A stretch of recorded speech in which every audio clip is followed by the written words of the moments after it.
গ্রামের সৌন্দর্য দেখুন। তো আসলে গ্রামে এরকমই করে আর কি ধান ভাঙানো হয়। দেখুন ধান ভাঙানোর পর কিভাবে কয়েকজন মিলে নিয়ে যাচ্ছে। তো আসলে এদিকে প্রকৃতি অনেক সুন্দর। এই পাশে দেখুন, এটা হচ্ছে প্রতিবন্ধী স্কুল, দেখতে পাচ্ছেন এই ব্যানারটি।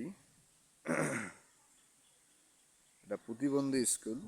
তো প্রতিবন্ধী স্কুলে আসলে একটা প্রতিবন্ধী নেই এই মুহূর্তে, শুধু রয়েছে খ্যার জঙ্গল, বন্ধ হয়ে গেছে আর কি।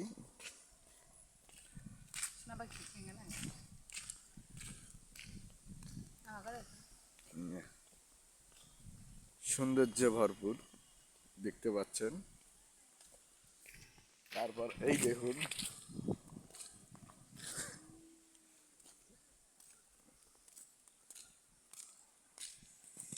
সবুজ প্রকৃতি।